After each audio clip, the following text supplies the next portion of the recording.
again, the age-old saying of the training is for the owner, not for the dog. Yeah. Right?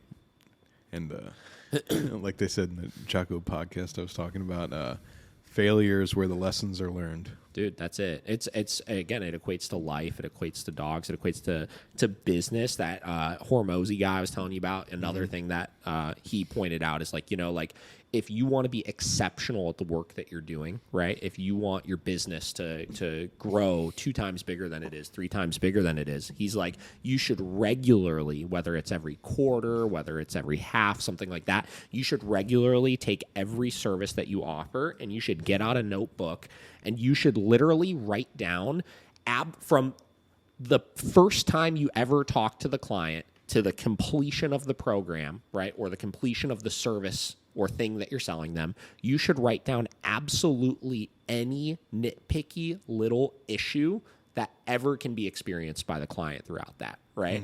And you should write out every single one of them in as much detail as you can, and then you just go through and you just start picking at it, right? Yeah.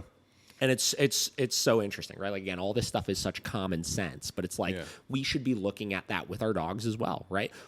If we want to, if we're having a problem and we want to move it to the next level, we should look at what are all of the issues I'm having currently and how could I isolate those things one at a time and incrementally improve my relationship with my dog by addressing those problems, Or if you have a business, if you're a dog trainer, right? What are every single problem that I hear from clients or experience working with clients, and how do I address those things one at a time to make it a better experience for the client, for the dog, and for myself? Yeah. You know what I mean? Yeah. It's important life lessons. Yeah. That taking your growths and like really learning of why did that happen, or why am I not getting growth at the end of the day? Like you said, I like that. I'm gonna have to start doing that too. Actually, like I started doing it the other day. Yeah, that nitpicky thing. That's good. You just have to be aware of this, and I think we're bouncing all over the place here right now, guys. This Sorry, is truly a random podcast. This is for owners. This is for trainers. This is for people that like movies and music. This is for everybody, right?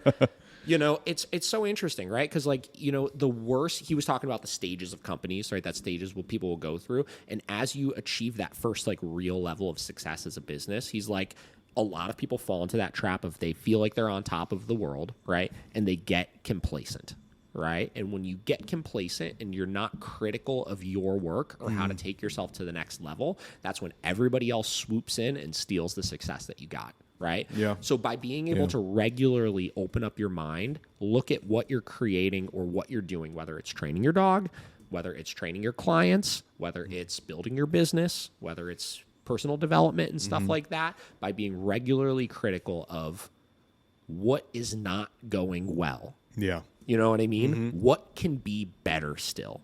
Yeah. You'll make sure you never fall into that rut and you'll keep growing, And that's why, getting to, I like watching movies and I like listening to music, but I also like reading and watching YouTube videos and stuff like that in like an instructional way. And I try to, digest as much of that kind of stuff as possible too, because I don't ever want to fall into that trap. I see it with trainers all the time, is they offer the same service forever and there's no thought to how can we make this better ever. You hit a point and it's like, this has worked for so long and it's just going to keep working. And, and it's, again, then somebody comes in and does it better because they're constantly innovating, adjusting, and then you can't do anything about it. Right? No. Exactly. Couldn't say it better myself. Yeah.